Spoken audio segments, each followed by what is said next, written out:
10h30. Différents sujets, mais qui se retrouvent et on va parler de la planète et du bien-être au quotidien. Très bien, bon week-end à toutes et à tous. Et à demain matin aussi pour une nouvelle matinale consacrée à la famille, comme tous les samedis de 7h à 9h. Et très bonne émission. Jacqueline, c'est à vous, juste Merci après l'indicatif Christophe. 9h05.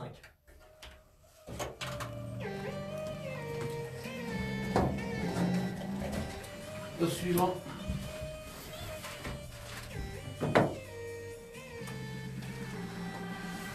Tu veux ramener. C'est ça. Rentre chez ta mère. Bonne émission. Salut.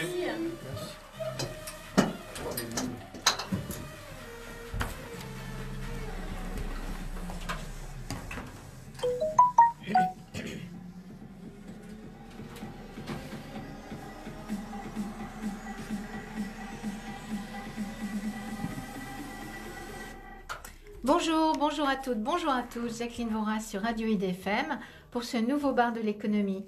Nous sommes ensemble jusqu'à 10h30. Nous sommes vendredi 29 novembre.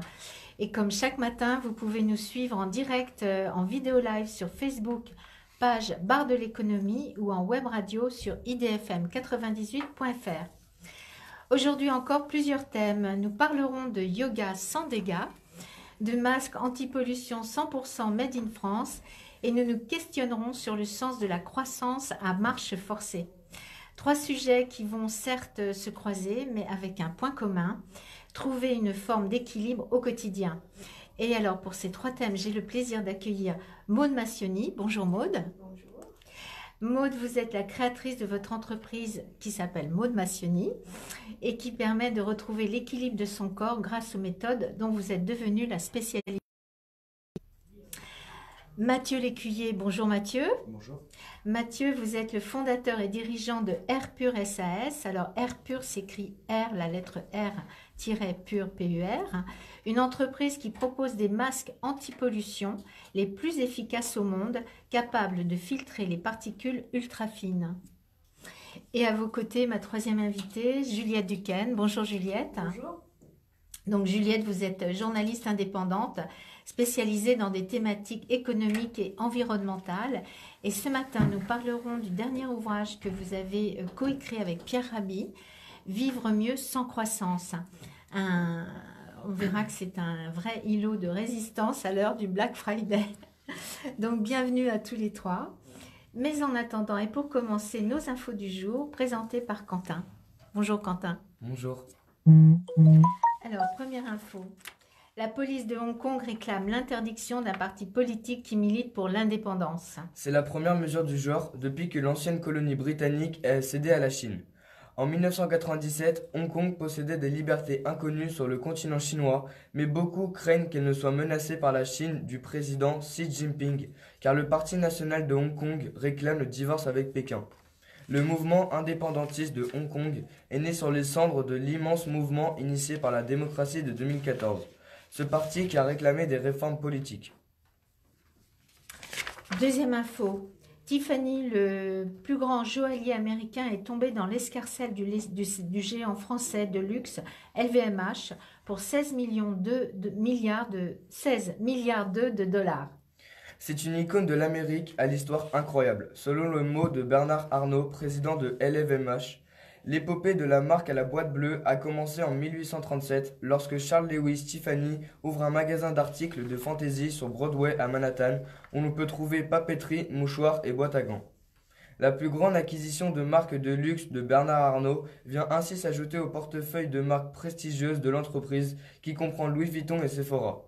Tiffany figurera parmi les 79 marques de LVMH et sera inscrite dans sa division montres et joaillerie. LVMH précise que l'opération devrait être finalisée à la mi-2020, tandis que les actions de la maison de couture parisienne ont augmenté de 2% lundi matin, celles de Tiffany ont augmenté de 6% lors des opérations de pré-commercialisation. L'acquisition était en négociation depuis octobre. Nous en avions déjà parlé. Après que l'offre formulée par Bernard Arnault de 120 $ par action fut jugée trop basse, LVMH espère redonner à Tiffany l'éclat qui s'est atténué pendant ces dernières années. L'acquisition de Tiffany par LVMH s'ajoute à l'acquisition de marques américaines par le groupe. Parmi les autres marques américaines appartenant à LVMH figurent Marc Jacobs, Benefit Cosmetics ainsi que Kat Von D. Beauty. Est-ce que vous étiez au courant, mes invités, de cette acquisition de Tiffany par LVMH? Oui, c'est une belle acquisition d'ailleurs. Oui, vous pensez que c'est un moyen de redonner à LVMH à Tiffany tout son éclat? J'espère, mais la question c'est où s'arrêtera Bernard Arnault. D'accord. Merci Mathieu Lécuyer. Alors, troisième info, l'augmentation des débits et l'extrême réactivité de ce réseau sont deux caractéristiques de la 5G. Son principal atout est sa capacité instantanée à s'ajuster de façon différenciée aux multi-usages par l'utilisateur au cours d'une même connexion. La 5G propose donc une connectivité mieux distribuée, plus performante, plus intelligente et flexible. C'est la Chine qui lance le plus grand réseau mobile 5G au monde avec ses 3 opérateurs chinois de téléphonie mobile, China Unicom, Huawei et China Telecom, qui ont officiellement lancé la commercialisation de services 5G. La Chine pourrait compter 110 millions d'utilisateurs 5G dès l'année prochaine, estiment les analystes. Troisième info, on en a dit juste un petit mot. Pour la première fois, le Black Friday suscite des critiques politiques. Elisabeth Borne, ministre des Transports, dit-elle consciente qu'il est important pour beaucoup de Français d'avoir des promotions. Mais elle a voulu lancer un avertissement sur conséquences environnementales, puisque l'an dernier, on a multiplié par 10 la livraison de colis, dit-elle. Pourtant, c'est bien les petits commerces qui ont tiré leur épingle du jeu en France. Nous en avons parlé en début de semaine. Le président de la Fédération du e-commerce et de la vente à distance a dénoncé l'ambiguïté de ces propos par un gouvernement qui a présenté pour 17 milliards d'euros de mesures supposées répondre à la crise des Gilets jaunes. Éric Woerth, député de l'Oise, LR, a dénoncé mercredi la polémique inutile sur le Black Friday, déclenchée par Elisabeth Borne, estimant que la ministre de la Transition écologique qu'elle n'a pas à donner son opinion aux consommateurs. Mais de quel droit se mêle-t-il de nos vies? A-t-il poursuivi? On a le droit d'avoir des campagnes publicitaires pour consommer et on a le droit d'aller consommer à partir du moment où c'est une consommation responsable, a conclu M. Woerth. La députée LR-EM, Olivia Grégoire, s'est dite elle aussi hostile à des mesures contre le Black Friday. Les Français sont assez grands pour savoir ce qu'ils ont à faire sur ces sujets-là. À tout interdire, je ne sais pas exactement quelle civilisation on est en train de bâtir, a-t-elle dit devant l'association des journalistes parlementaires AJP. Voilà, c'est vrai qu'on aborde un sujet, on est en train de tout interdire et c'est un grand débat. Mais donc, mes invités, voulez-vous commenter le Black Friday? Du coup, ça va complètement dans le sens de l'enquête que j'ai effectuée sur la croissance. Et c'est vrai que nous consommons 3 fois plus qu'il y a 60 ans. Et la consommation en continuelle hausse est à la base de notre système basé sur la croissance. Et c'est vrai qu'on voit bien que, après, je ne vais pas commencer sur toute l'enquête, parce que on en reparlera tout à l'heure, mais on voit bien que la croissance a commencé à vraiment prendre son envolée après la Seconde Guerre mondiale. Et c'est en même temps que toutes les sortes de pollution ont aussi augmenté. Alors après, c'est tout un système qui est à revoir, on en reparlera tout à l'heure. Et c'est intéressant cette partie sur l'interdiction. Moi, dans mon ouvrage, justement, la dernière partie, c'est comment organiser la sobriété au quotidien et à grande échelle. Et on voit que tous les politologues montrent que justement, il faudrait plus de démocratie et plus de démocratie directe pour pouvoir changer notre modèle et que tout le monde puisse être acteur dans le changement de ce modèle et avoir des citoyens qui soient beaucoup plus engagés dans toutes ces thématiques et qui puissent aussi choisir comment on va organiser cette sobriété au quotidien.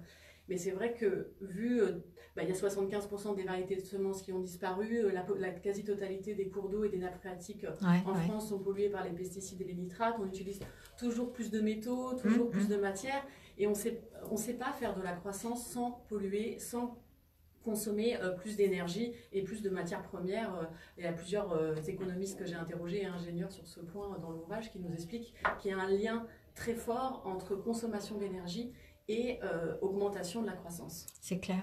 Mais bon, après, vouloir tout mettre dans les mains des politiques, c'est peut-être pas non plus. Il faut que chacun d'entre nous soit éco-responsable. Hein. Il est là le. Dans l'enquête, c'est ce qu'on montre, c'est qu'il faut les deux en fait. Ouais. Il faut une volonté politique, c'est sûr. Du colibri, chacun fait oui, sa part. on en parlera tout à l'heure. Voilà, mais après, il y a aussi une partie, quand même, 71% des émissions de gaz à effet de serre dans le monde depuis 1988 sont dues à 100 multinationales. Ah oui. Donc c'est vrai que je pense que l'opposition entre, c'est vrai qu'il revient souvent, notamment dans les milieux engagés, entre action individuelle et action collective. Je pense qu'il faut les deux. Il faut aussi limiter certaines pollutions qui sont dues à des grosses multinationales. Et puis nous, si on achète autrement, différemment, on va aussi limiter le pouvoir de ces multinationales. Donc je pense qu'il y a les deux points qui sont à revoir. Merci Juliette Duquesne pour cet éclairage. Alors, dernière info. Kino Taio, le festival du cinéma japonais contemporain, ouvre ses portes jusqu'au 9 décembre prochain. Consécration, le musée Guimet lui ouvre ses portes. Un partenariat qui va s'échelonner toute l'année. Rencontre avec son vice-président Angel Van O. Nguyen. Écoutez. Sur les films japonais, donc les films contemporains toujours. Et également, nous faisons la clôture du festival voilà, là-bas, au sein du festival.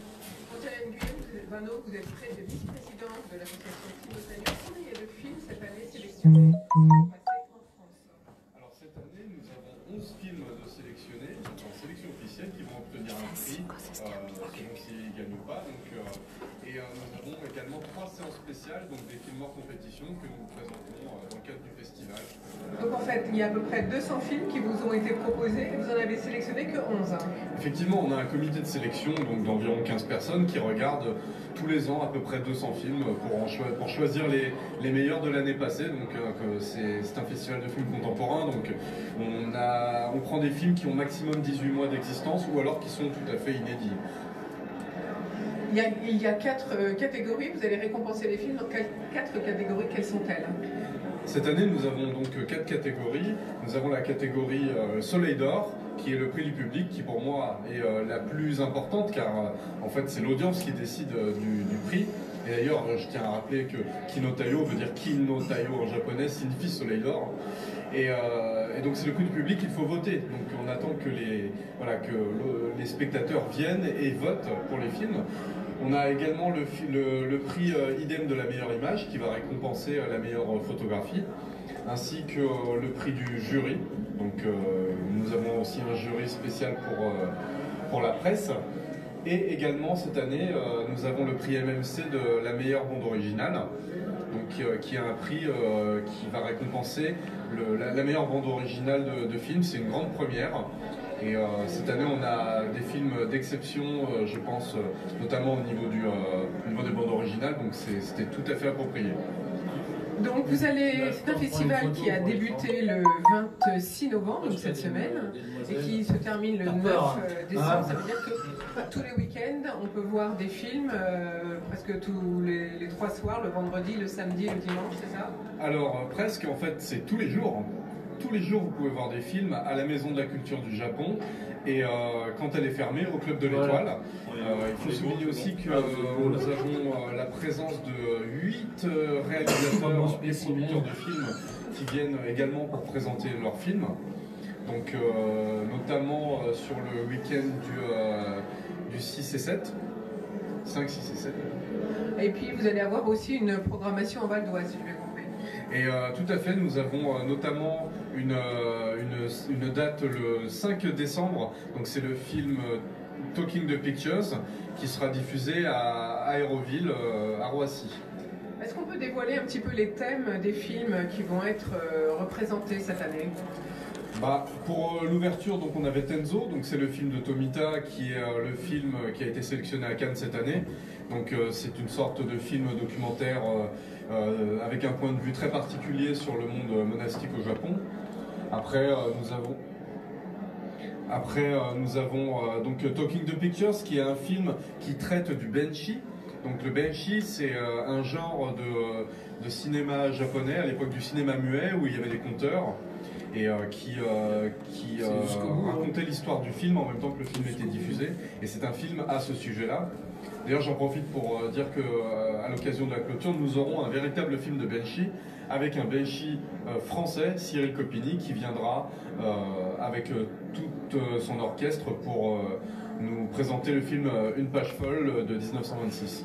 Voilà, on va donc donner rendez-vous à tous les amateurs de cinéma contemporain à la Maison de la Culture du Japon à Paris, c'est donc Quai Branly, et puis aussi à la programmation, il faut joindre le Club de l'Étoile, voilà les deux principales salles qui diffusent à Paris ce fameux festival du cinéma japonais contemporain qui s'appelle Kinotayo, c'est l'édition donc 2019, merci beaucoup. Ce festival est soutenu, rappelons-le, par le comité d'expansion économique du Val d'Oise qui l'a aidé à démarrer il y a 14 ans. Merci Quentin. Donc voilà, si vous ne savez pas quoi faire ce week-end, eh bien vous pouvez découvrir des films japonais dans le cadre de ce festival Kinotayo. Et pour compléter cette information, toutes les musiques de notre émission aujourd'hui seront des musiques de films japonais sélectionnées pour ce festival et chantées hier soir par la chanteuse d'opéra Rumi Matsui, venue du Japon exprès pour l'occasion et qui n'est autre que la fille du maire d'Osaka. Voilà, alors avant de donner la parole à mes invités et puis d'avoir notre première pause musicale, je voudrais rappeler à nos auditeurs que depuis cette semaine et jusqu'au 20 décembre, vous pouvez gagner un pack Serenity Darty, une solution de sécurité pour 5 de vos appareils sur 1 an. Avec ce pack, vous pourrez vous protéger contre le piratage de vos appareils, le vol de vos données bancaires ou encore la perte de vos photos. Alors, que faut-il faire pour gagner ce pack Serenity Darty? C'est très simple. Après avoir écouté le bar de l'économie, laissez-nous vos commentaires chaque jour sur la page Facebook Bar de l'économie et répondez à une question. Aujourd'hui, la question est: quelle est la capacité de stockage du cloud de pack Serenity? Chaque semaine, un tirage au sort récompensera l'auditeur qui aura laissé le plus beau commentaire et bien sûr trouvé la bonne réponse à la question posée. Et chaque lundi matin, le nom du gagnant sera annoncé dans l'émission Le Bar de l'économie, avec donc un premier tirage ce lundi 2 décembre. Et je tiens à remercier notre sponsor Jonathan Fari de F-Secure qui nous offre ces packs Serenity Darty. Voilà, on fait notre petite première pause musicale. Vous êtes sur IDFM Radio Angama, la radio du bien-être.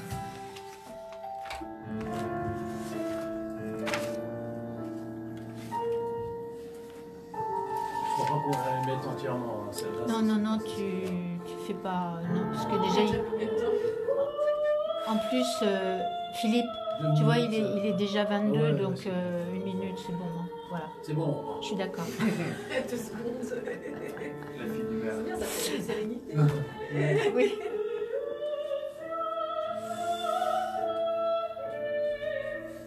Et que ça en plus aujourd'hui. Oui. Non, je vais mettre autre chose. Non, les gens. C'est qui s'occupe de la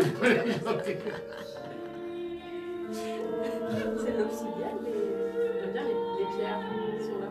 Vous savez pas ce que c'est pas de l'obsidienne? Non, c'est. Je sais plus. Je dirai ça après, je vais chercher. C'est de la Canvalia. Non, je sais plus. On reprend?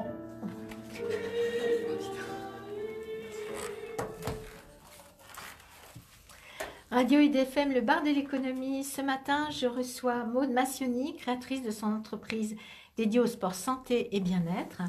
Mathieu Lécuyer, fondateur et dirigeant de Air Pur. Et Juliette Duquesne, journaliste indépendante, venue nous présenter dans la série Carnet d'alerte, Vivre mieux sans croissance. Alors Maude, on commence le débat avec vous, Maude Massioni. Vous pouvez nous rappeler le parcours qui vous a conduit à la création de votre entreprise ? Alors, j'ai commencé en fait cette activité finalement il y a 13 ans. Oui. Où j'ai démarré en cumulant deux métiers, si je puis dire. Un métier, on va dire, plus traditionnel et donner des cours déjà de pilates il y a 13 ans. Et en fait, il y a 4 ans, je me suis vraiment lancée. D'accord. Voilà, j'ai quitté mon ancien métier et je me suis lancée à 100% dans cette activité qui me ravit tous les jours. C'est ça, c'est-à-dire pour vous, c'était finalement une évidence de créer cette entreprise. C'est ça. Vous le ressentiez comme ça. Tout à fait. Donc, ce sont des cours collectifs et puis des cours particuliers, j'ai vu. Donc, qui s'adressent à qui précisément ? Alors en fait, ça s'adresse principalement aux adultes, mais c'est accessible aux enfants à partir de 5 ans. Je peux parfois animer des ateliers par enfants aussi, mais principalement adultes et femmes enceintes. D'accord. Aussi. Oui, parce que donc il faut préciser, on a parlé de méthode dont vous êtes devenue la spécialiste, et il y a notamment la méthode du docteur Bernadette de Gasquet, alors présentez-nous Bernadette de Gasquet et puis sa méthode. Alors Bernadette de Gasquet, c'est un professeur de yoga qui a repris ses études ensuite pour être médecin et qui a développé en fait sa méthode à partir de la maternité au départ. Donc elle est très connue dans le milieu obstétrical. Voilà, obstétrical et aussi des kinés parce qu'il y a la maternité mais il y a aussi le postnatal, la rééducation périnéale, etc. Donc en fait, elle est spécialisée vraiment dans le périnée, le dos et les abdos.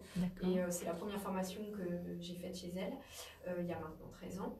Et je continue à me former. J'ai eu la chance d'être formée par Bernadette personnellement. En personne. C'était vraiment très chouette. Donc je continue à évoluer, à me former auprès de ces formateurs pour toujours me nourrir et après transmettre cette belle méthode qui vraiment s'inscrit vraiment dans le sport santé, avec le respect du corps et cette méthode-là, ça a été aussi une évidence pour moi. Donc, quand vous parlez de méthode, c'est essentiellement du yoga, c'est ça? Oui. Et c'est quelle sorte de yoga? Alors, c'est un hatha yoga de base, donc le yoga traditionnel, même s'il y a plusieurs courants. Et en fait, Bernadette l'a revisité avec une approche, ce qu'elle appelle l'apport, c'est l'approche posturo-respiratoire. C'est qu'en fait, on place d'abord un bassin, ce qu'on appelle aussi un autograndissement, et ensuite vient se placer le périnée et la respiration. Et sans ça, en fait, on peut pas bien se placer. D'accord. Et donc, il y a risque de se blesser, d'où son livre Yoga sans dégâts. D'accord. Et donc, c'est un yoga qui peut être d'abord préventif, mais aussi qui peut, j'imagine, remettre en place certains dégâts qui ont été faits dans le corps. Tout à fait, exactement. J'ai pas mal d'élèves qui ont des soucis, des problèmes de dos, qui viennent de différentes disciplines sportives ou non d'ailleurs. Et du coup, grâce à cette méthode, ils retrouvent progressivement confiance en eux, confiance dans leur corps et soulager leurs problèmes de dos. D'accord. Ça, c'est très très chouette. J'ai l'exemple d'une élève qui ne pouvait pas faire 2 heures de route sans s'arrêter. Et aujourd'hui, elle fait ses trajets sans problème. Et, ça lui a changé la vie, donc ça c'est un très chouette cadeau. C'est sûr. Donc c'est des cours qui s'adressent donc.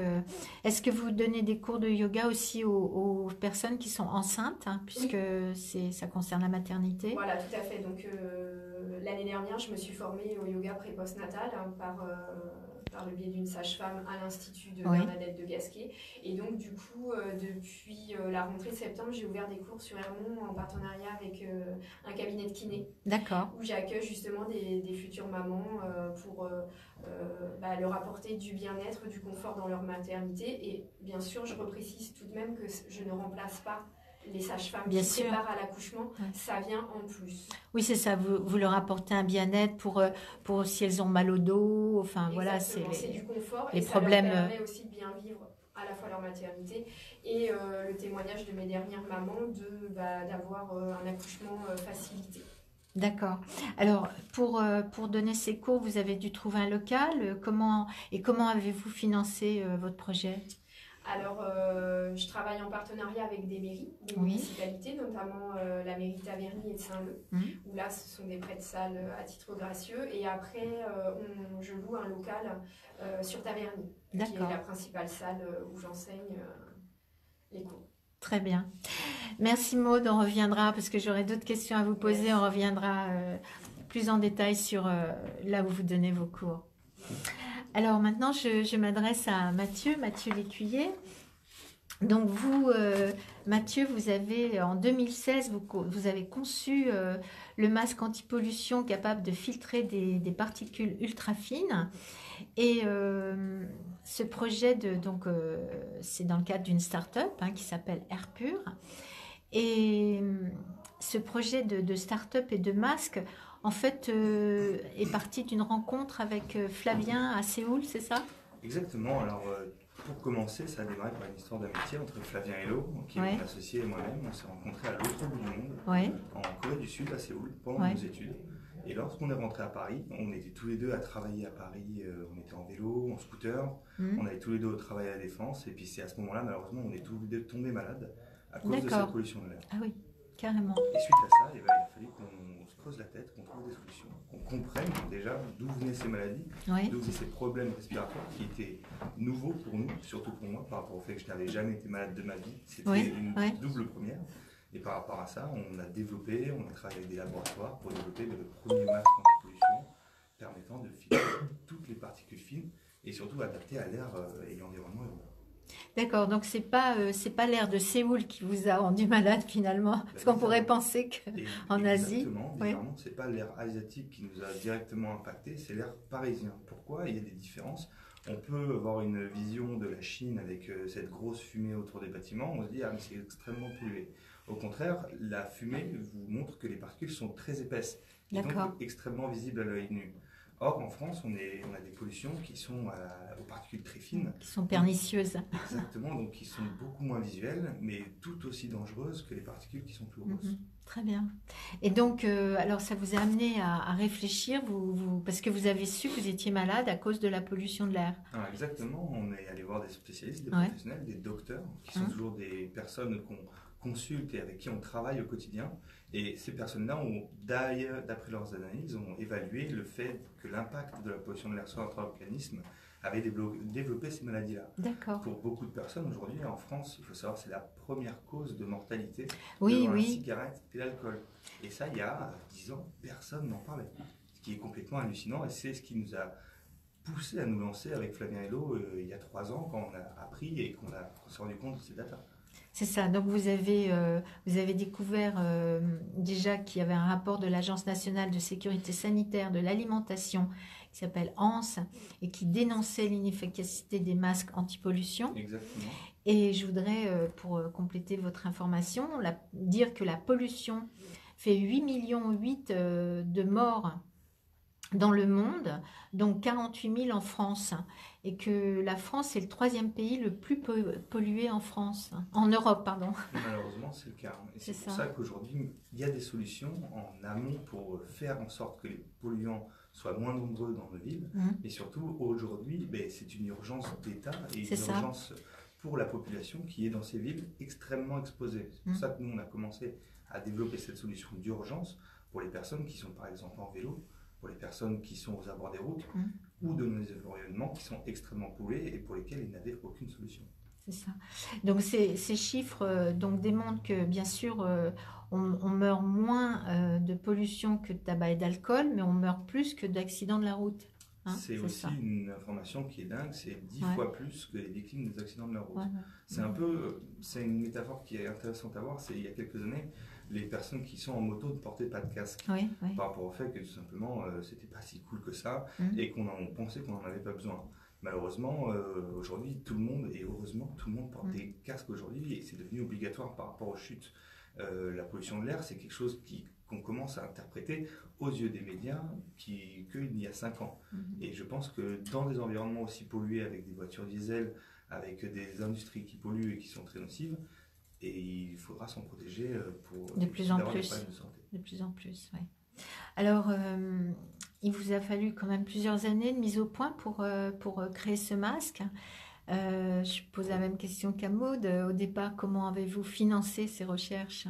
Alors au début, on a eu la chance d'avoir des amis qui étaient spécialistes dans des domaines de physique, des domaines de textile, et qui ont pu nous accompagner sur les premiers développements et surtout la mise en relation. Je pense que l'une des choses les plus importantes, c'est la mise en relation avec les laboratoires. Ensuite, on a travaillé avec Airparif, on a travaillé avec le CNRS, on s'est entouré d'industriels qui nous ont permis de rentrer dans les... Qui vous ont soutenu financièrement qui nous ont soutenus industriellement parlant. Et derrière, on a dû faire des prêts d'honneur. Il faut savoir qu'aujourd'hui, la France est un beau pays pour les startups.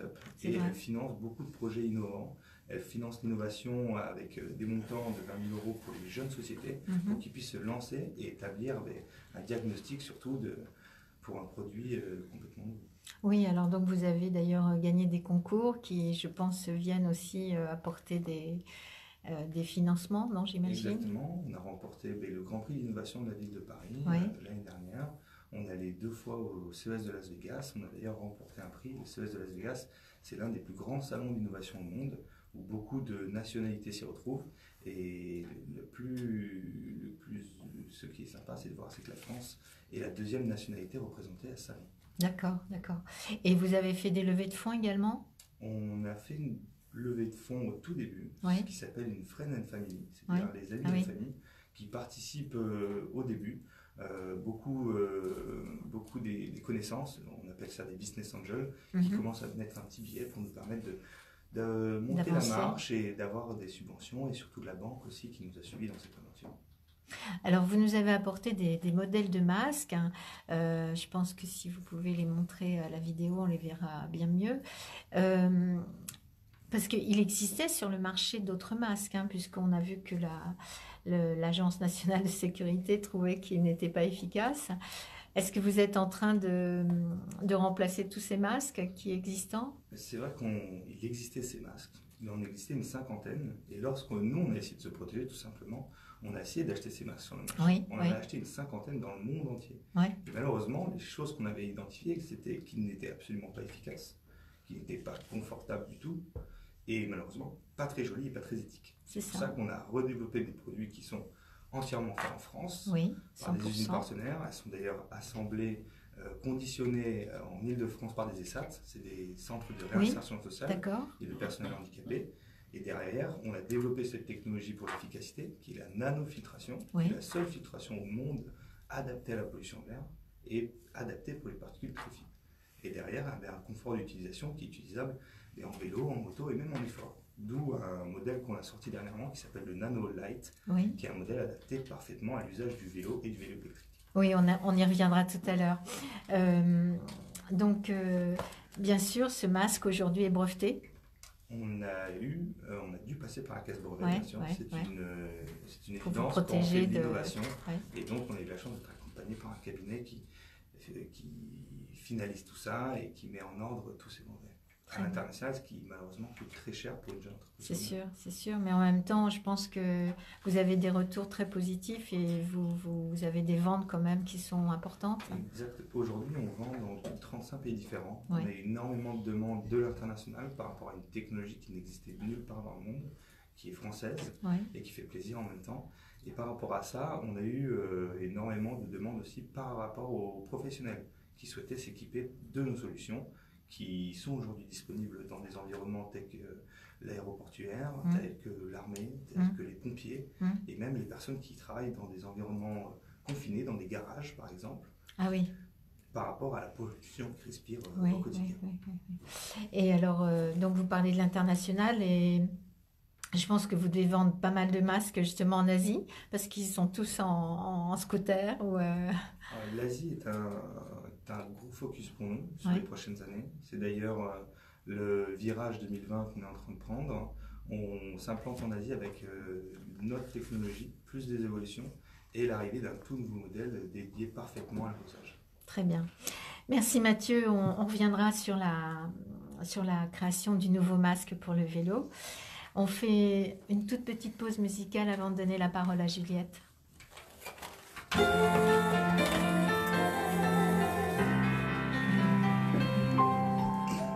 Donc finalement, cette maladie vous a rendu service quelque part? Je ne suis pas sûr. J'aurais préféré passer. Oui, mais est-ce que vous auriez eu cette idée de pollution et tout? Il y a eu ça en rentrant à Paris. Et dès que j'étais malade, je suis parti au Vietnam avec mes parents. Et mon père m'a acheté des masques. Parce qu'il savait que j'étais malade à Paris. Des petits masques de Vietnamiens. Il m'a dit, tiens, pour te protéger à Paris. Et c'est ça qui vous avez réfléchi. Et quand j'en ai parlé à Flavien, qui lui avait des crises d'allergie par rapport au fait que les particules elles mutent, elles deviennent plus agressives. Et il était allergique, le nez qui coule, les yeux qui pleurent. C'était une année où il y avait des très forts pics de pollution. Et là, on s'est dit, le masque de vietnamien, il ne marche pas. Est-ce qu'on ne va pas chercher d'autres choses? Puis on a une caisse remplie de prototypes. Écoutez, c'est bien, c'est une belle idée en tout cas. C'est qu'il y a un problème qu'on essaie de trouver des solutions. On aurait préféré que ce problème n'existe pas. Mais régler les conséquences et les causes. C'est les conséquences, et là c'est plus la Après avoir lu le livre de Juliette, il n'y aura plus de pollution. Il faut changer la base en fait. Nous, on dit qu'on aura fait notre travail quand on aura plus de masque. Les gens disent, mais qu'est-ce que vous ferez? Vous inquiétez pas, on a plein d'idées. Vous savez, il y a de la marge. Hein. Oui, il y a de la marge et on a plein d'autres idées.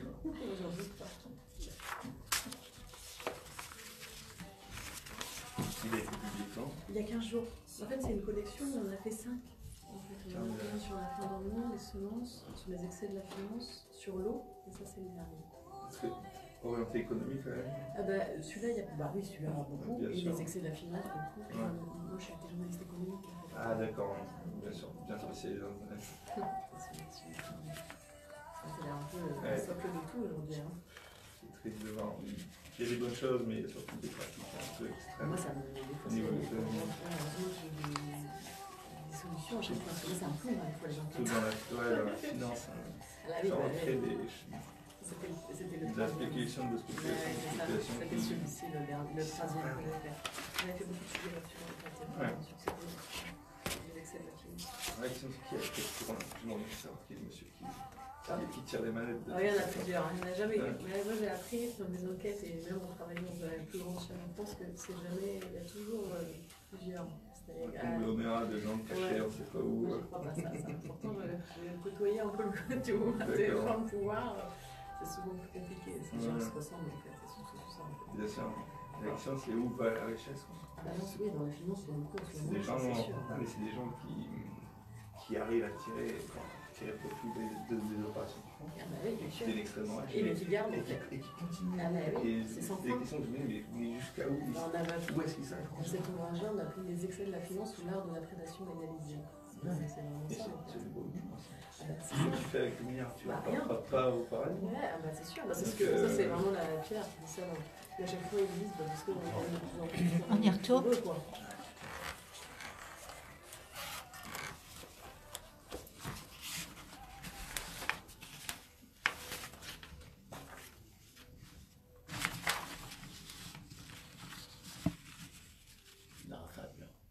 Lara Fabian.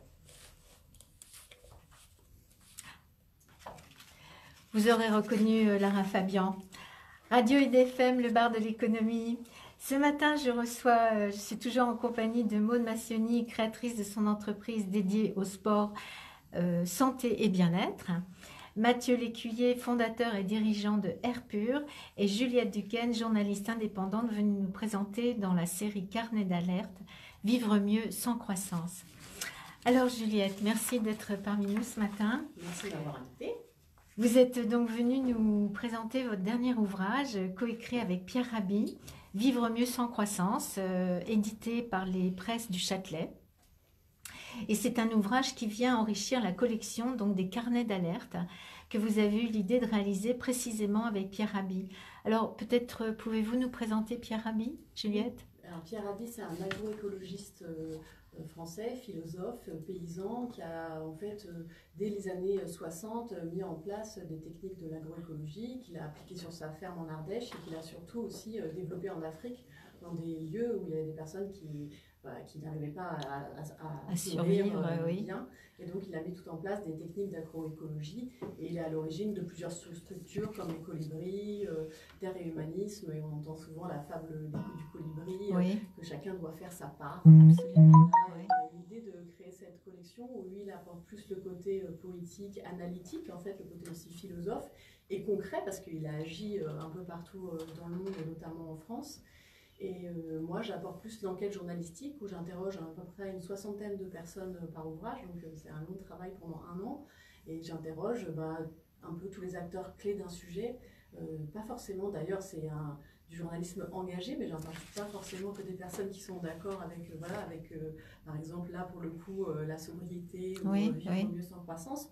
Donc j'interroge un peu les gens de tous bords, pas que des économistes, des entrepreneurs aussi qui agissent au quotidien pour essayer d'œuvrer différemment, des citoyens.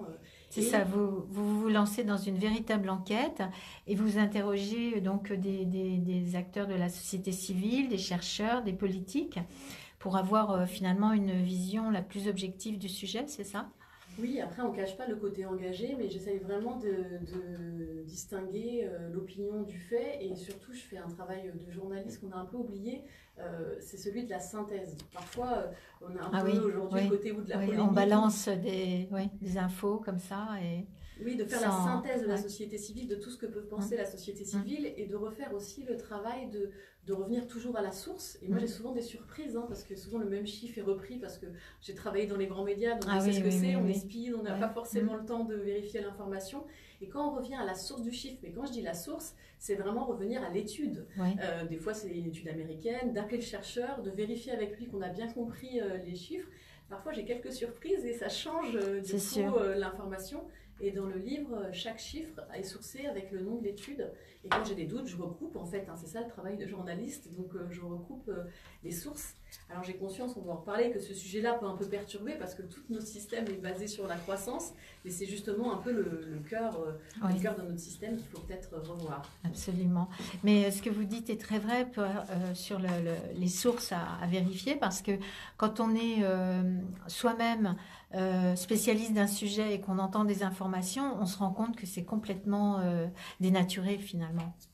C'est difficile, c'est long de faire une enquête. On a l'impression, je donne aussi des cours dans les écoles de journalisme, et on a l'impression que des fois c'est facile de trouver une information. Mais en fait aujourd'hui c'est très compliqué parce que les informations, en fait il y en a énormément, mais la vérifier, ça prend du temps.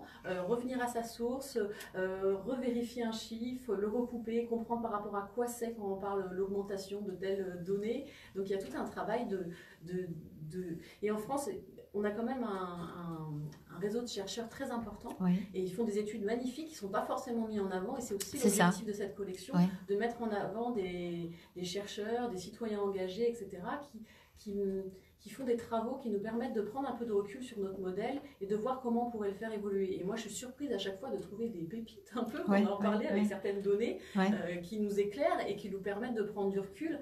Alors je sais que des fois, il y a certaines personnes qui me disent « Oui, mais c'est un peu déprimant, du coup, toutes ces données un peu lourdes. » Moi, je trouve que, alors après, c'est mon métier, mais moi, quand je comprends le monde en devenant plus lucide, je trouve que c'est très agréable, en fait, de ne plus être un pantin, de comprendre le monde. D'être acteur soi-même de sa propre vie, c'est sûr.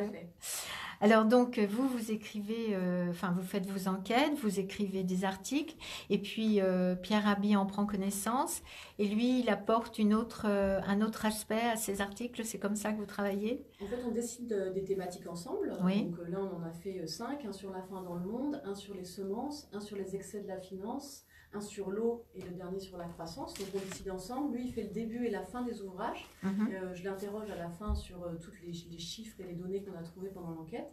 Et du coup, moi, je fais l'enquête journalistique, et puis on relit tout ensemble, on retravaille un peu ensemble l'ensemble du livre. D'accord. Alors, comme vous nous l'avez dit, Vivre mieux sans croissance, c'est le 5e carnet qui est sorti début novembre. Il nous parle de notre planète qui étouffe sous l'effet des nuisances de l'humain, qui n'est jamais rassasié, c'est bien ça? Oui, et c'est vrai qu'en fait, on a l'impression qu'il y a toujours eu la croissance. Mais comme je vous le disais tout à l'heure, en fait, c'est récent la croissance. C'est après la Seconde Guerre mondiale que la croissance... En tout cas, l'accélération de cette croissance. Oui, vous verrez dans l'ouvrage, il y a des graphiques, et c'est très parlant, en fait. On voit très bien que la courbe de la croissance décolle après 1945, et qu'en même temps, toutes les sortes de pollution décollent. L'eau, ce que je disais, les émissions de gaz à effet de serre. Et c'est vrai que c'est frappant, en fait, de voir ça. Et on a l'impression... En fait, on entend tellement « il faut la croissance, il faut la croissance, il faut la croissance » qu'on a toujours vécu avec la croissance. Et puis certains, je peux le comprendre, disent « oui, mais l'être humain a toujours craint la fin de l'humanité, ou la fin du monde, etc. » Mais on voit vraiment que, et moi je le vois dans mes différentes enquêtes, et moi à la base, je n'étais pas du tout sensible à ces sujets-là. J'ai grandi en région parisienne. Oui, c'est ça. Oui. C'était pas des sujets qui me touchaient particulièrement. C'est les enquêtes au fil des années qui m'ont amené à travailler ces sujets-là, parce que ça m'a paru vraiment central en allant dans les différentes exploitations, en parcourant un peu toute la France et un peu le monde aussi. Je me suis rendu compte vraiment de l'importance de ces thématiques. Et du coup, on voit vraiment que la croissance, quand ça a commencé à décoller, ça a fait qu'on a consommé de plus en plus de matières premières. Et comme je vous le disais tout à l'heure, on ne sait pas croître sans consommer d'énergie. Il y a une étude très intéressante d'un chercheur économiste qui s'appelle Gaël Giraud, qui a montré que, en fait, si on baissait notre consommation d'énergie primaire de 10% par habitant, ça fait baisser le PIB, donc le produit intérieur brut, de 6% par habitant. Il y a un lien très fort entre énergie et PIB. Et il faut savoir qu'aujourd'hui, dans le monde, 80% de l'énergie est encore d'origine fossile. Alors, en France, elle est plus d'origine nucléaire, alors on n'a pas un problème d'émission de gaz à effet de serre, mais là, c'est plutôt les déchets radioactifs et l'utilisation de métaux, qu'on oublie beaucoup dans le nucléaire aussi. Métaux lourds, Donc voilà, on ne sait pas croître aujourd'hui sans consommer d'énergie. Et c'est vrai que parfois, on parle plutôt du côté avec les éoliennes, les panneaux solaires, on va pouvoir tout régler. Et c'est vrai que dans l'ouvrage, on montre que bien sûr, il faut passer aux panneaux solaires, aux éoliennes, au recyclage, mais que certainement, ça ne sera pas suffisant. Parce qu'on va consommer trop de métaux, en fait, pour faire ces panneaux solaires et ces éoliennes. Donc, il va falloir accepter une part de sobriété. C'est pas pour ça qu'on sera peut-être plus heureux, on ne sera pas forcément moins heureux. C'est-à-dire que là, il y a une vraie prise de conscience sur le fait que la planète va mal et que voilà, il faut que, comme le colibri, que chacun fasse sa part. Vous avez prononcé souvent le mot sobriété, je crois que c'est le maître mot de Pierre Rabhi, c'est ça? Oui, lui, au départ, il utilisait le mot décroissance, qui peut faire un peu plus peur. Et quand il s'est présenté aux élections présidentielles en 2002, il avait regroupé en France le mouvement des décroissants, qui n'était pas très nombreux en 2002. Et après, il a préféré le mot de sobriété heureuse, parce qu'il trouvait que c'était plus joyeux comme thématique. C'était moins... Voilà. Et d'ailleurs, il y a une partie dans l'ouvrage sur les mots. Moins déprimant. Sur les mots qu'on utilise, c'est intéressant aussi. Absolument, oui, c'est très très important. Alors bon, moi j'ai eu beaucoup de plaisir à lire ce livre, même si le constat que vous dressez est parfois affligeant. Et il débute par une petite histoire que je vous lis. Alors l'histoire dit qu'un jour, un pêcheur ayant achevé son travail faisait sécher ses filets. Un homme sérieux vient à passer et s'adresse à lui.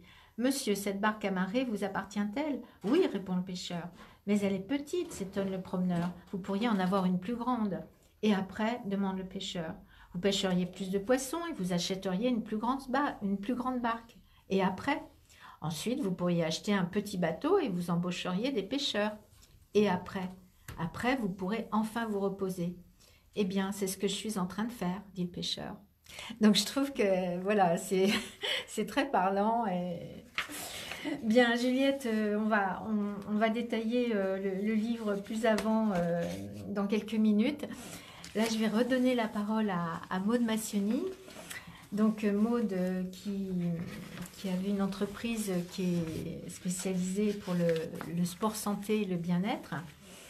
Et vous, Maude, aujourd'hui, vous avez fait des études par rapport à ce que préconise le ministère de la Santé. Vous pouvez nous en dire quelques mots? Tout à fait. Alors, le ministère, c'est santé et sport en même temps. Ils sont conjointement liés dans ce dossier. Sur la mise en place qu'on appelle du sport sur ordonnance. Parce qu'il y a des études qui ont été faites justement montrant que si on prenait soin de sa santé, entre autres par le sport, mais pas que, bien sûr, c'est bien plus vaste, ça réduisait en gros les coûts de santé, les frais de santé, notamment je prends l'exemple d'un cas de diabète, quelqu'un qui pratique une activité physique régulière pouvait se voir diminuer son traitement pour le diabète, donc qui représente un coût pharaonique au niveau de la sécurité sociale, voilà. C'est sûr. Donc ça, c'est des études qui ont été faites et donc le gouvernement souhaite mettre en place le sport sur ordonnance. Alors, souvent, il y a une idée reçue, le sport sur ordonnance, c'est du sport remboursé, donc c'est pas du tout ça. C'est au contraire, c'est les médecins, par le biais d'éducateurs sportifs formés, dont je fais partie. J'ai eu à être formée par le GDOS 95 et le CROSIF Île-de-France, qui sont les deux organismes d'État qui référencent ces éducateurs sportifs. Et donc, les médecins, via un fichier, un annuaire, en fait, peuvent référencer, adresser leurs patients à ces éducateurs. C'est ça, d'accord, voilà. Très bien. Et donc, c'est des éducateurs qui sont spécialisés, justement. Donc, j'ai ajouté une carte à ma spécialisation, on va dire, où je peux prendre en charge des personnes en obésité, les problèmes respiratoires, ce qu'on appelle les BPCO. Voilà, justement, cette prise en charge-là, les allergiques, les diabétiques, hypertension, arthrose, etc. Et femmes enceintes aussi. Donc ça touche un public très large. Donc je peux accueillir tous ces publics. C'est ça. Vous pourrez ajouter les masques de Mathieu dans vos prescriptions. Oui, parce qu'en fait, alors est-ce que c'est nouveau le fait qu'on pense comme ça à la prévention? Parce que aujourd'hui, on essayait de guérir, mais il y a une vraie prise de conscience pour la prévention. Oui, je pense que dans tout ce qui a été dit par les différents invités, c'est que là, on constate les dégâts, on va dire, et de pollution, et de consommation, et notre manière de vivre. Aussi. Lutter contre la sédentarité, notamment. Donc, justement, le fait de se remettre à une activité physique, alors ne se traduit pas par aller forcément pousser une salle de sport. Ça se traduit par des petits gestes du même quotidien. ne serait-ce que marcher au lieu de prendre la voiture. Voilà, marcher, monter les escaliers, aller marcher en forêt. Enfin voilà, il y a plein de choses dans notre quotidien qui peuvent se mettre en place de manière autonome. Et après, bien sûr, se faire accompagner par des professionnels. Bien sûr, bien sûr. Parce qu'à l'ère des technologies vidéo et autres, c'est bien. Mais quand on n'a pas la correction d'un professeur, malheureusement, moi, je rencontre des personnes blessées parce qu'elles ont voulu être autonomes. Donc, ça part d'une bonne intention et finalement, ça crée plus de dommages. Donc, il faut quand même se faire accompagner par des professionnels formés et qualifiés pour prendre soin de son corps et du coup de sa santé.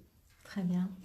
Alors, vos cours, vous les donnez, rappelez-nous à quelle adresse vous donnez ces cours? Alors, je donne les cours principalement au 14 rue des Malais, à Taverny, après dans les salles municipales à Saint-Leu, donc au Doujou et au gymnase Jean Moulin, sur Saint-Leu-la-Forêt, entre autres. Et donc, comme je le disais tout à l'heure, récemment, au 41 rue Stalingrad à Hermont. D'accord. Donc il y a un cabinet de kiné. Donc là, c'est plutôt des cours en petit nombre. On ne dépasse pas les 6-8 personnes. C'est ça, parce que vos cours, c'est environ 20 personnes maximum, c'est ça? Oui, le maximum. Après, c'est vrai que j'ai des salles où je pourrais monter à 40, mais je ne le souhaite pas. Non, c'est pas... D'une part, parce que pour moi, ce n'est pas confortable dans l'enseignement. Et ce n'est pas confortable pour les adhérents non plus. Donc, et moi, je mets un point d'honneur à la qualité parce que je prends le temps de passer voir au moins une fois chacun dans la séance pour apporter pour corriger, voilà. Et ça, je veux vraiment garder ça. Donc, je préfère privilégier la qualité que la quantité. Non, je pense que vous avez raison, complètement raison. Et puis donc, vous donnez des cours plus personnalisés de 1 à 3 personnes. Donc ça, c'est à domicile. Voilà, donc soit je les fais à domicile, soit dans les salles dans lesquelles j'interviens, notamment rue des Malais ou rue Stalingrad à Hermont. Donc soit sur Taverny, soit sur Hermont. Et vous avez une forte demande pour les cours à domicile, enfin les cours particuliers? Non, c'est pas ma principale activité. Non, c'est plus les cours collectifs. Alors, est-ce qu'on peut donner des idées de tarifs de vos cours? Alors, les tarifs pour que nos auditeurs, s'ils ont envie de venir vous voir. Oui, alors pour une année, même si elle a déjà été entamée, on est sur 310 € du forfait annuel pour 1 heure par semaine. D'accord, très bien. Voilà. Très bien. Merci beaucoup, Maud, de toutes ces précisions. Je reviens donc à Mathieu Lécuyer, donc, qui est fondateur et dirigeant de Airpur. Donc, vous avez mis au point un nouveau masque pour les utilisateurs de vélo, c'est ça? Exactement. Alors, comme on avait vendu plus de 10 000 masques déjà sur le marché et que nos clients, on est très à l'écoute d'eux, et ils nous communiquent beaucoup leur retour, leur feedback, ils sont très contents. Beaucoup d'entre eux nous ont demandé si on pouvait adapter notre solution à un usage plus intense, plus sportif, plus visuel et plus adapté tout simplement à l'usage du vélo. C'est pour ça qu'on a retravaillé 8 mois sur le développement d'une solution qui serait encore plus respirante en termes de respirabilité à l'effort, qui serait encore plus adapté à l'extraction de la transpiration, à une condition sportive de l'utilisateur, et avec des éléments beaucoup plus adaptés à l'usage du vélo par rapport à la visibilité. On a intégré des éléments réfléchissants qui permettent d'accroître la visibilité et surtout de détonner par exemple une voiture qui viendrait avoir des lumières sur le visage, ce qui n'est pas du tout l'habitude qu'ils ont l'habitude d'avoir. On peut avoir des éléments réfléchissants sur les chevilles, sur les manteaux, etc. Mais au niveau du visage, c'est quelque chose qui n'existait pas. Interpeller des personnes et donc qui va les faire ralentir beaucoup plus que si c'était ailleurs sur le corps. Donc c'est un modèle qu'on a finalisé de développer, qu'on a lancé en précommande. Parce qu'on fonctionne toujours comme une start-up, on a besoin quand même de financement pour lancer l'usine, pour acheter les matières premières, etc. Et on a vendu plus de 1000 produits, on était très contents.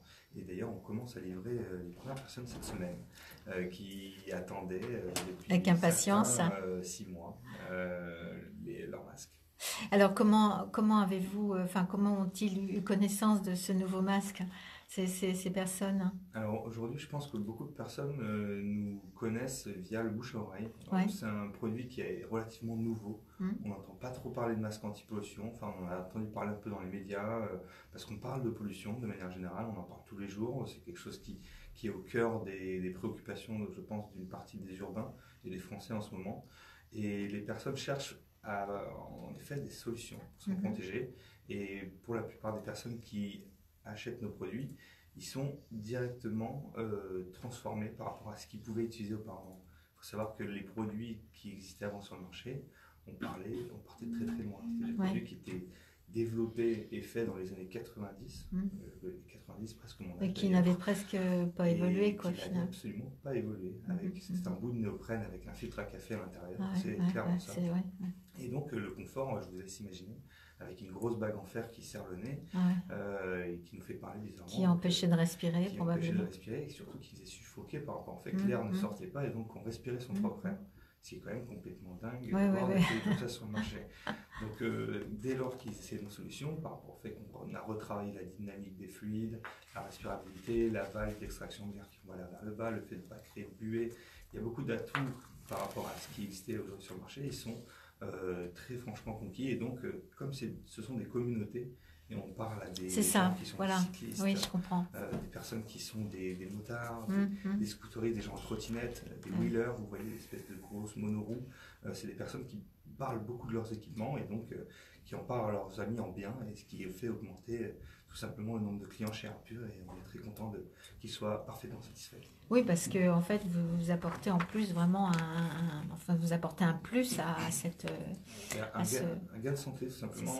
On n'aurait jamais imaginé auparavant créer une société qui pouvait bien se porter par rapport au fait qu'on se lançait dans l'innovation, on créait des choses nouvelles, on travaillait avec des chercheurs, des docteurs, des personnes formidables, et en plus faire du bien aux gens directement, par rapport au fait que c'est un impact qui se ressent directement sur l'organisme au bout d'une petite semaine pour une personne qui va être en vélo, qui va aller tous les jours au travail avec, le fait de se protéger par rapport au gaz de voiture qui va croiser sur la route, ça se ressent instantanément par rapport au mal de gorge, au maux de tête qu'on peut avoir aussi éventuellement, c'est quelque chose d'hallucinant.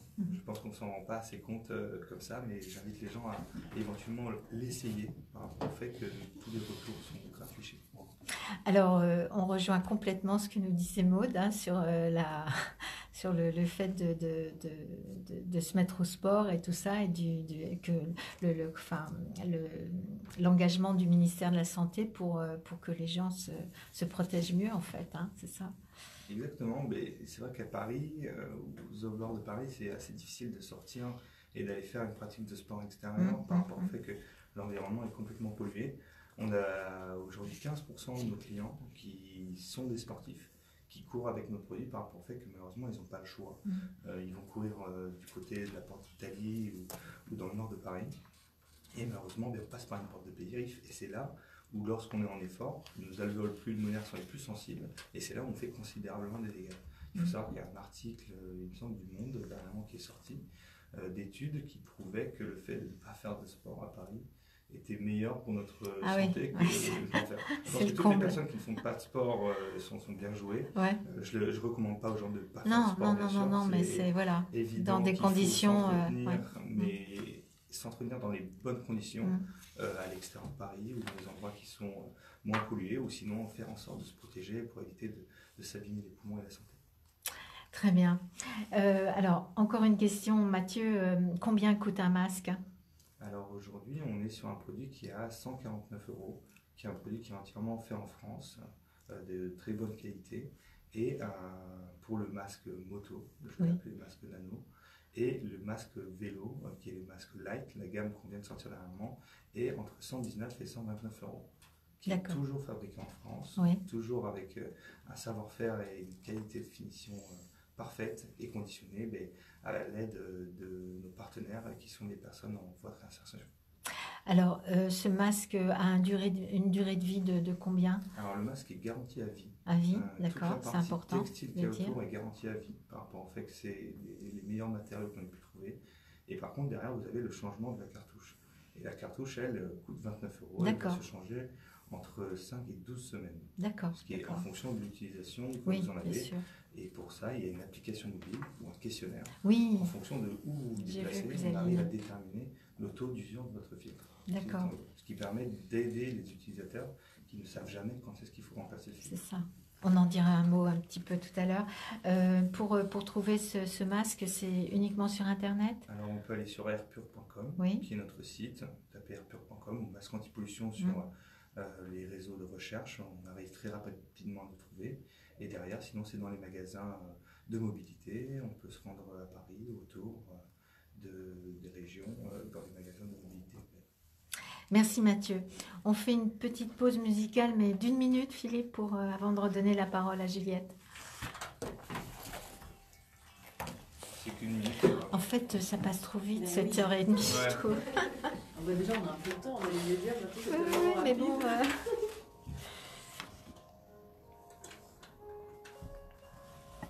Vous avez trop d'accidents de liquide? Je sais pas, si le liquide est interdit dans le studio. Ouais. Vous avez des accidents? Disons que si ça se renverse, on est mal. C'est sûr. On ne peut pas sans ça. Voilà, ça s'arrête du coup, c'est bien. Mais vous pouvez faire de la croissance aussi, vous informez.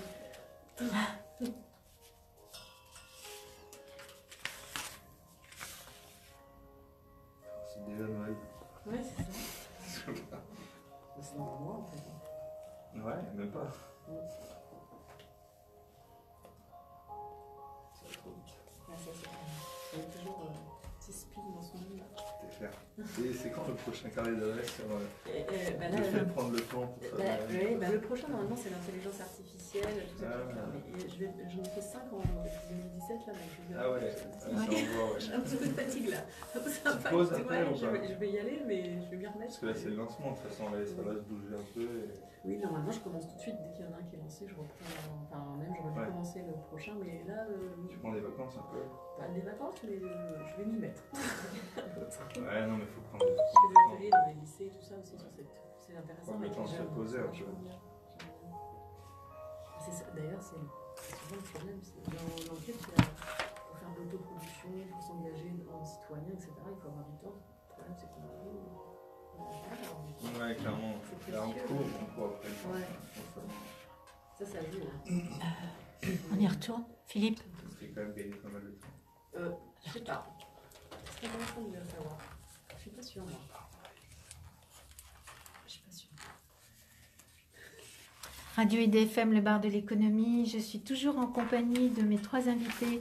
Maude Massioni, créatrice de son entreprise dédiée au sport, santé et bien-être. Mathieu Lécuyer, fondateur et dirigeant de Airpure. Et Juliette Duquesne, journaliste indépendante, venue nous présenter dans la série Carnet d'alerte, Vivre mieux sans croissance. Alors Juliette, on reprend le débat avec vous. Toutes ces personnes que vous avez interviewées, est-ce qu'elles se prêtent facilement à cet exercice ou est-ce que vous sentez parfois des résistances? Pas trop, en fait, j'ai pas vraiment de résistance pour avoir les interviews. Déjà, c'est quand même un travail posé où je passe au moins 2-3 heures avec les personnes pour les interroger, où j'ai lu leurs travaux avant s'ils ont fait des recherches. Donc, j'ai pas énormément de difficultés à les interroger. Pour les semences, j'ai même interviewé Monsanto, par exemple, la grande entreprise qui travaille dans l'agroalimentaire, qui fait des semences, etc.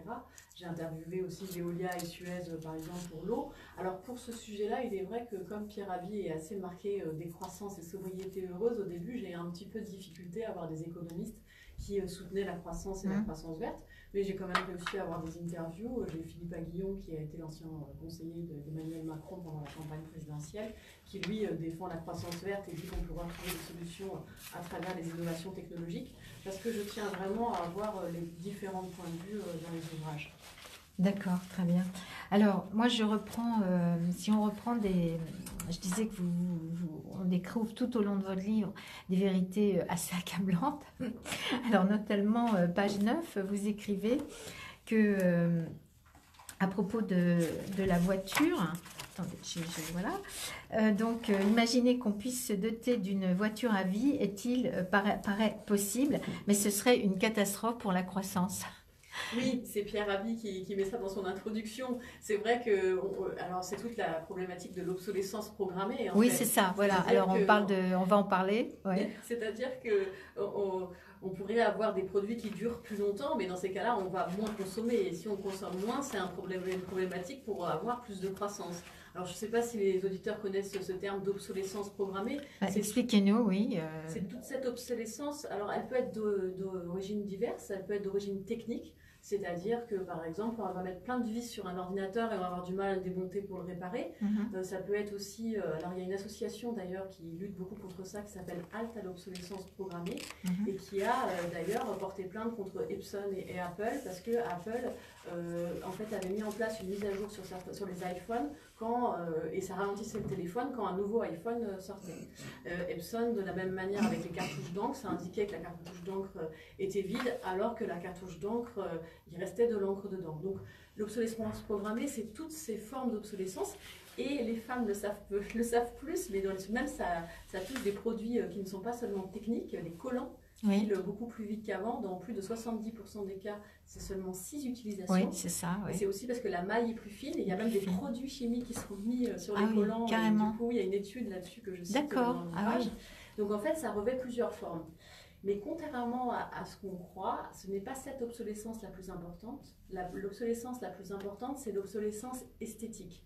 Le marketing, tout ce qui nous pousse à consommer les effets de mode. D'accord. Pour vous donner qu'un exemple, dans 88% des cas, les téléphones portables en France sont remplacés alors qu'ils fonctionnent encore. C'est ça.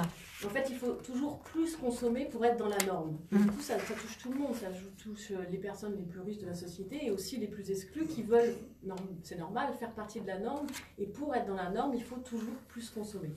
C'est tout un modèle qui est... Oui, c'est clair, c'est clair. Mais cette obsolescence, elle est presque prouvée. Moi, j'entendais une histoire récemment de quelqu'un qui avait pris un contrat de garantie de 2 ans, et il dit qu'à 2 ans plus un jour, la machine est tombée en panne, comme si ça avait été programmé dans la machine pour qu'elle tombe en panne au bout de 2 ans.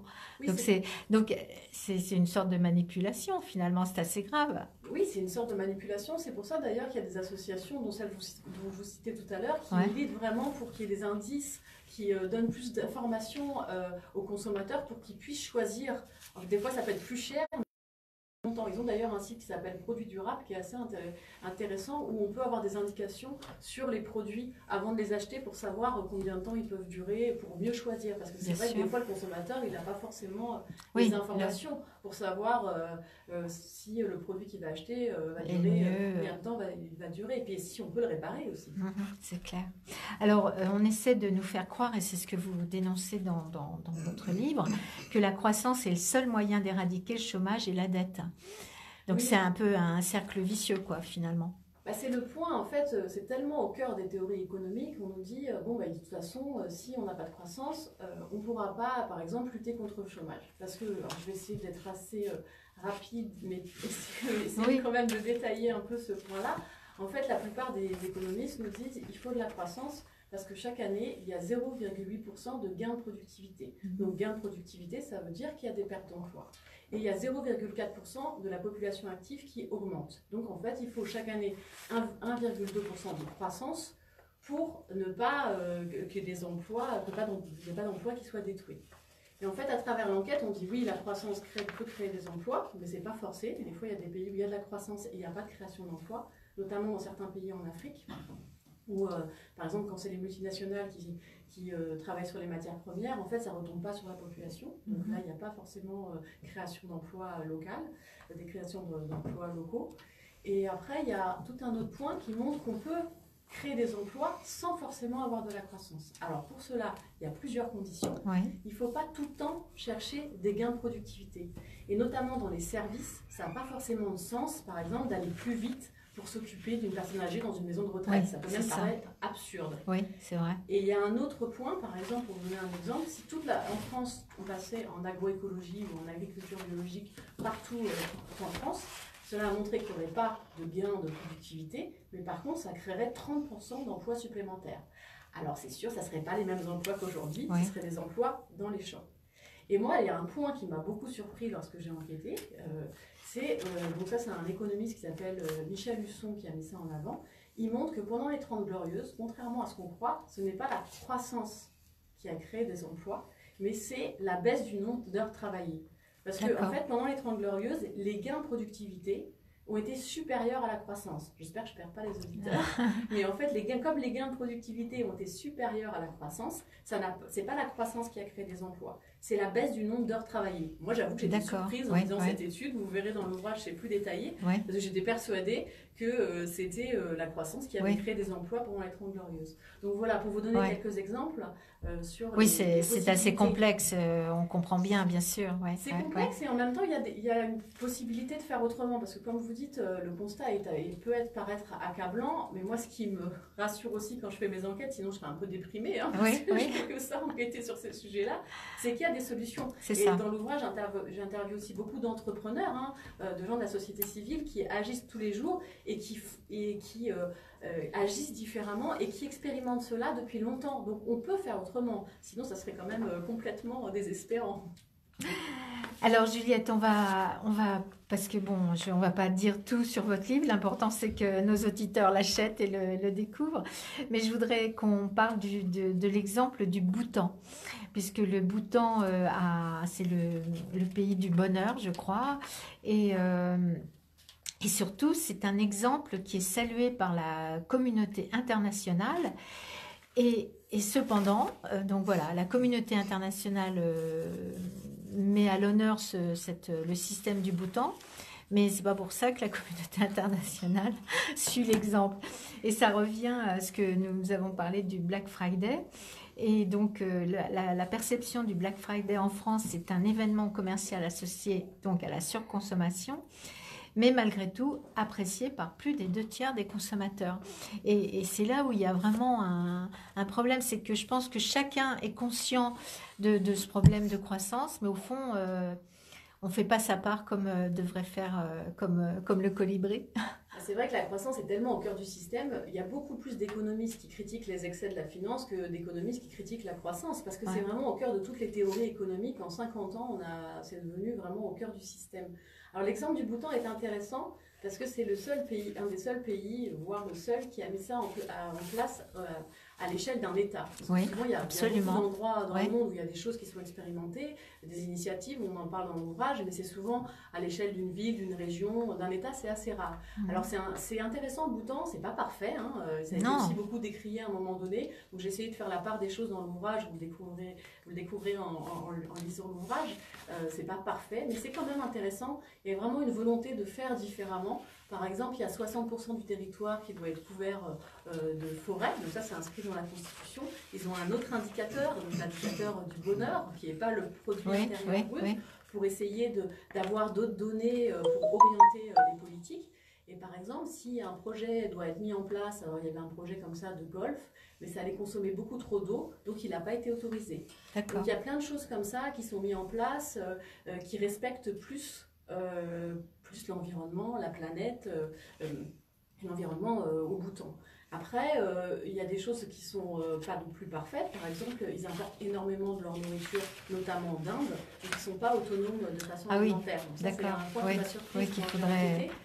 Après, ce qui est intéressant, c'est que c'est quand même un pays qui a essayé de faire différemment et qui a quand même des retombées.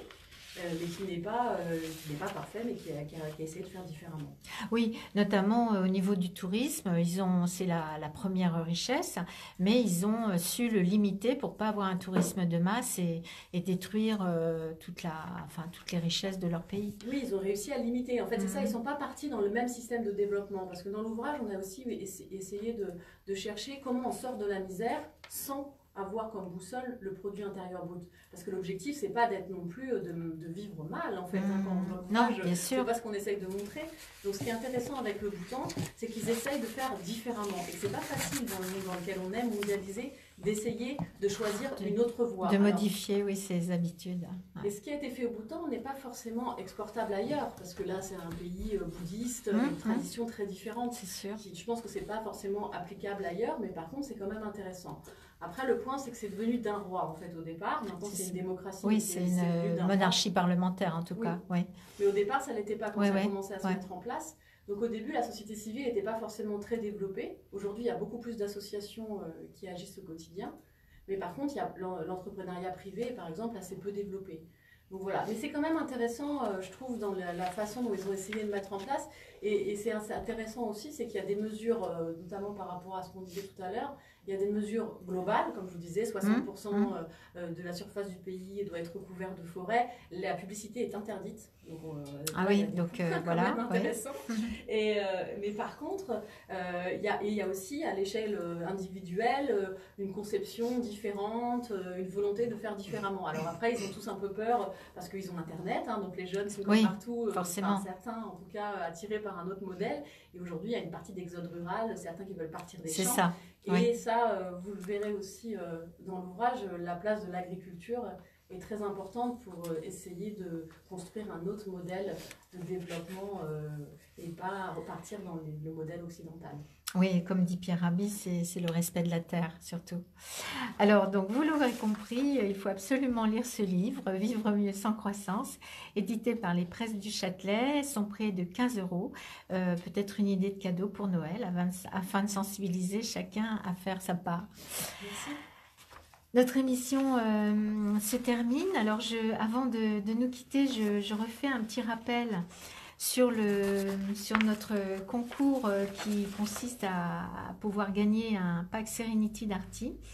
Donc pour gagner ce pack, après avoir écouté le bar de l'économie, vous nous laissez vos commentaires chaque jour sur la page Facebook bar de l'économie et répondez à une question qui aujourd'hui est: quelle est la capacité de stockage du cloud pack Sérénité? Alors je redonne la parole à Maude. Quelques mots de conclusion, Maude. Si j'ai oublié de vous poser une question ou si vous avez envie de nous dire autre chose. Eh bien, faites du sport, oui. Je dirais, auprès surtout de personnes diplômées et qualifiées. Ma spécialité, on ne l'a pas cité aussi, c'est les abdos et le périnée. D'accord. C'est aussi le fondement du travail de Bernadette de Gasquet. Donc j'ai envie de dire, prenez soin de votre périnée.